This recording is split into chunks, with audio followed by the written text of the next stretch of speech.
I like to spend you today.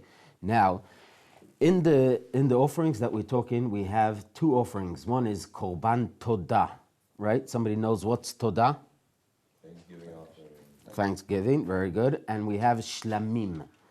Shlamim, what's Shlamim?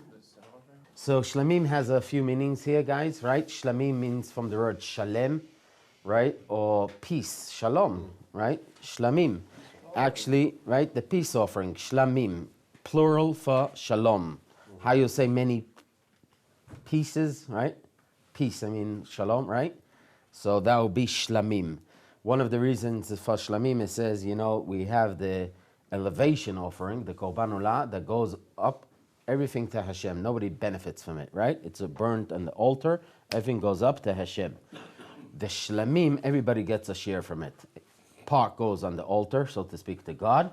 Part goes to the Kohanim, and part goes to the owner. So now you understand why this makes peace, because everybody is enjoying it. Everybody's happy. So that's one of the reasons of Shlamim.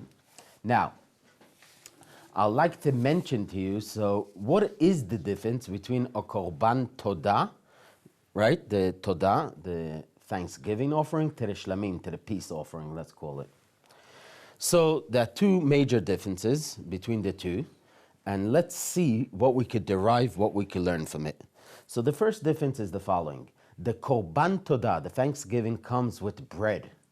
Now, with lots of bread, with 40 loaves of bread, okay? There are 4 kinds of bread and 10 loaves of bread from each kind. So 4 times 10, you get to 40, okay? And that's a lot, and it's a big loaf of bread, okay? So 40 loaves of bread, okay? That's the Korban Todah. By the Shlamim is no bread. You just bring the offering, the animal, and that's it. No bread, okay? That's the one difference. Shlamim. Shlamim, yeah, you could call it the peace offering, okay?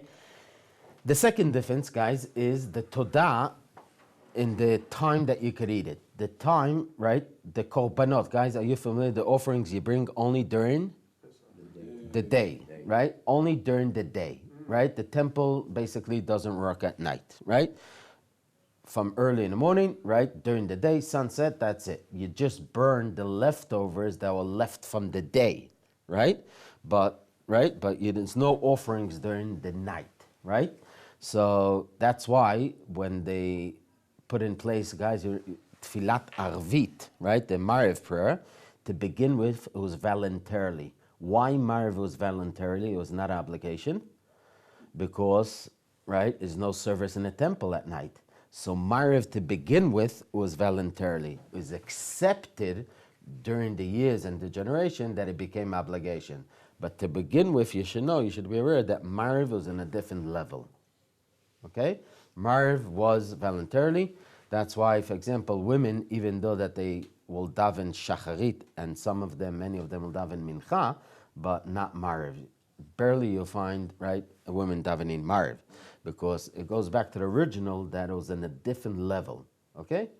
That was voluntarily, but it was accepted and became, right, obligation. In our days, right, everybody davens Mariv. You should. Okay.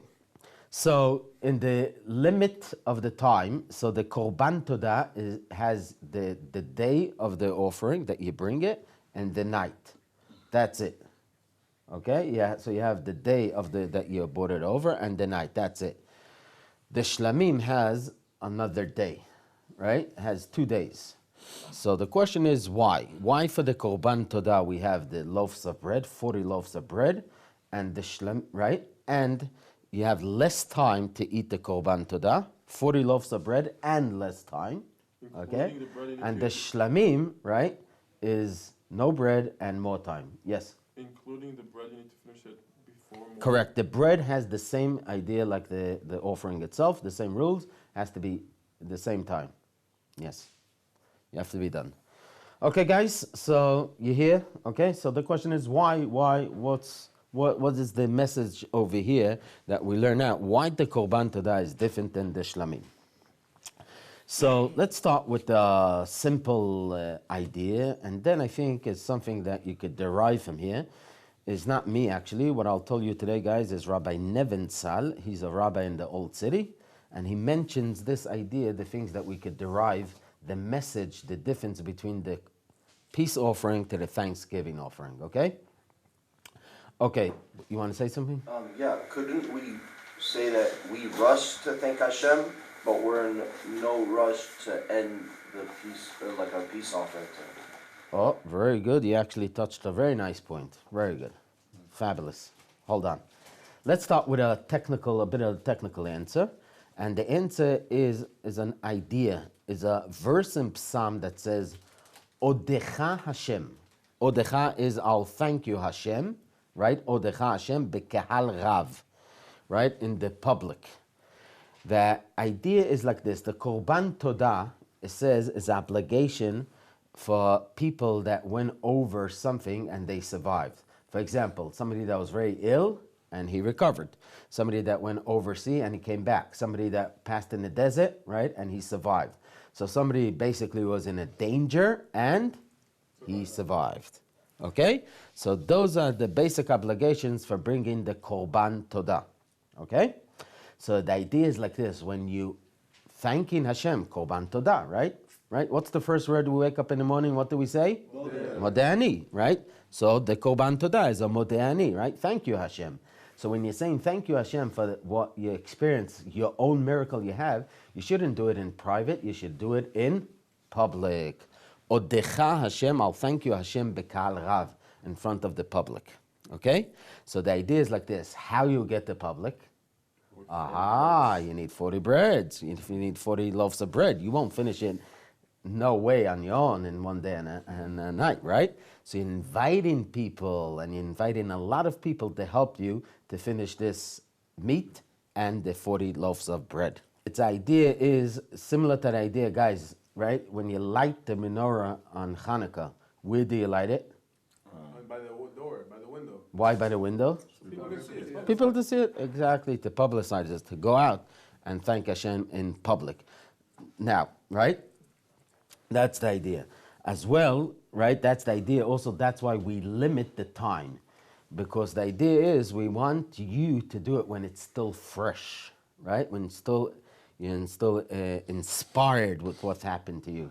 You appreciate, right? So now that you bring in the Korban Tamid, we don't want to wait too long, right? We don't want it too long that you lose the inspiration, you lose the enthusiasm, right? We want you to make it the shorter that is possible when you're giving it with a full heart, right? You're giving the Korban Todah for what your own thing that happened to you.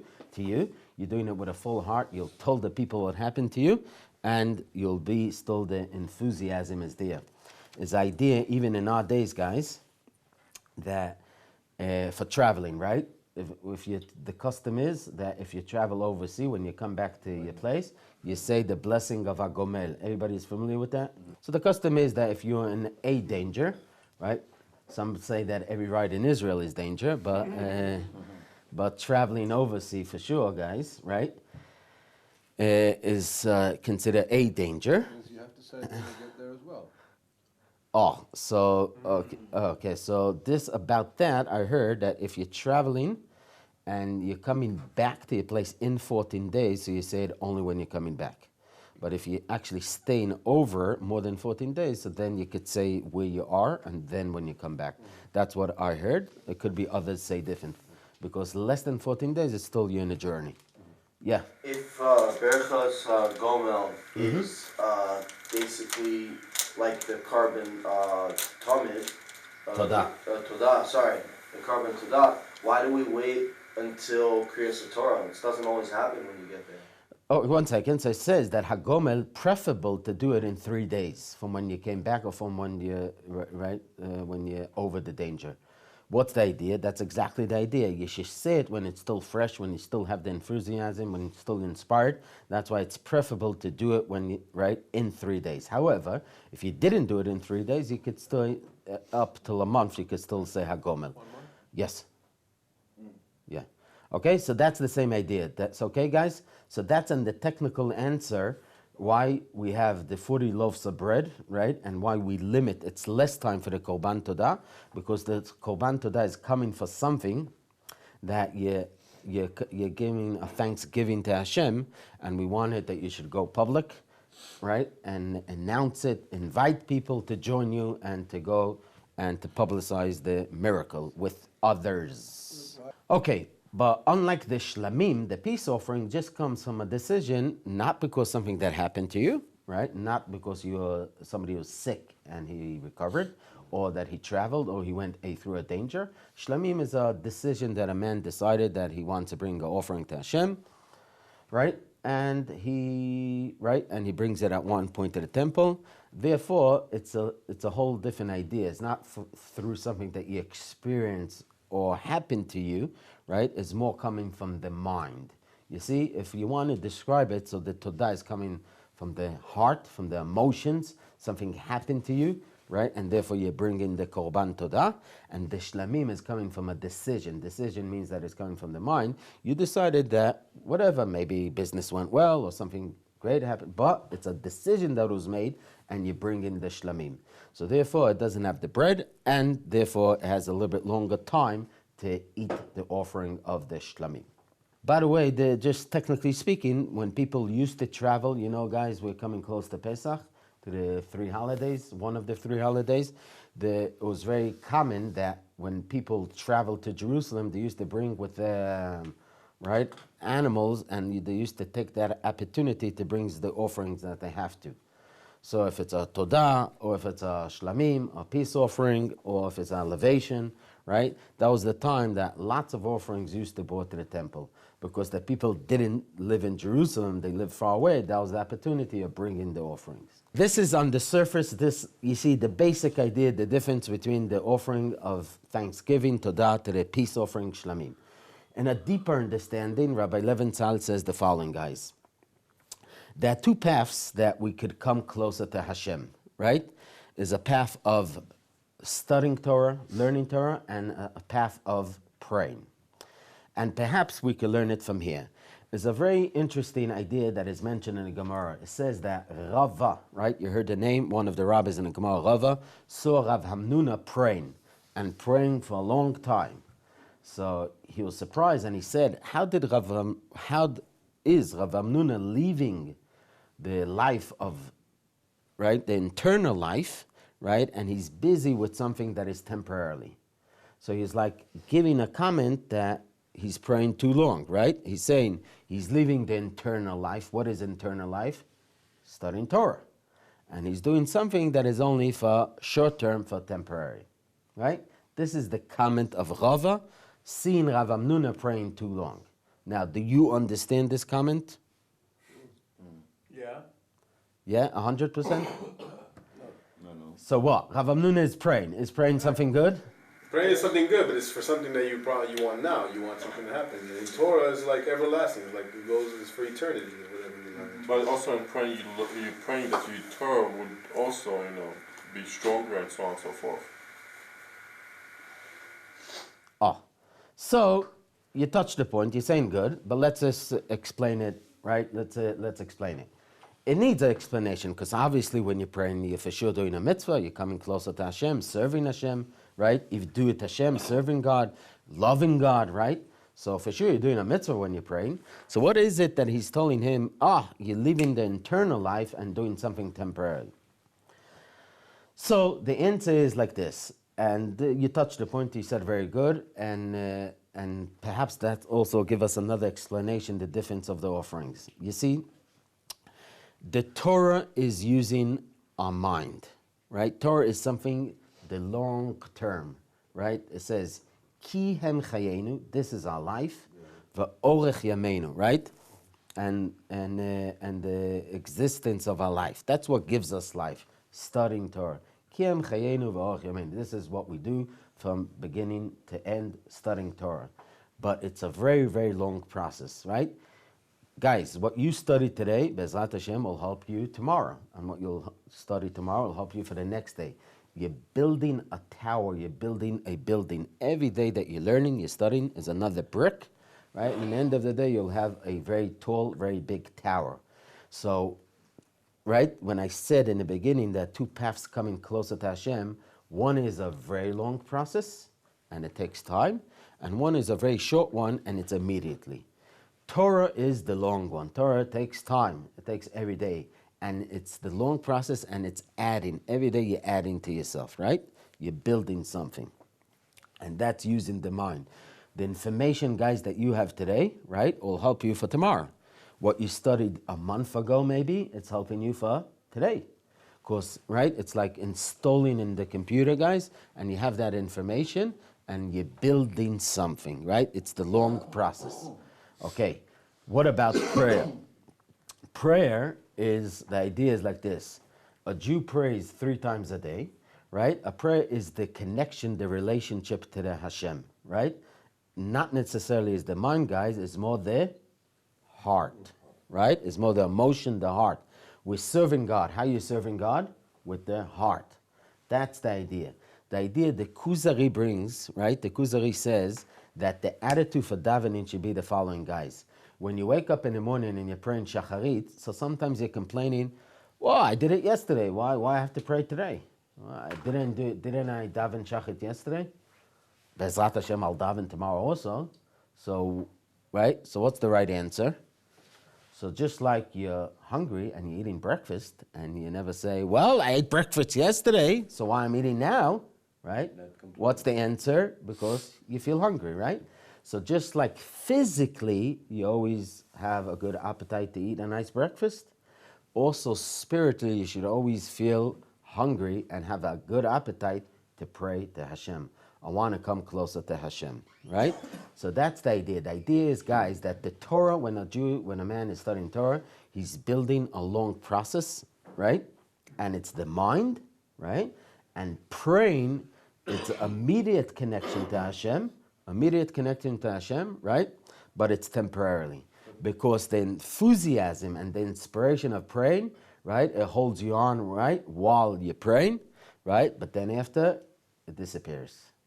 Unlike we said, the studying, right, and the learning Torah, the information and the knowledge that you got, right, it's building something and it's continuing, right? The prayer, every prayer, so to speak, it's on its own, right? Torah is an investment and the prayer is the maintenance.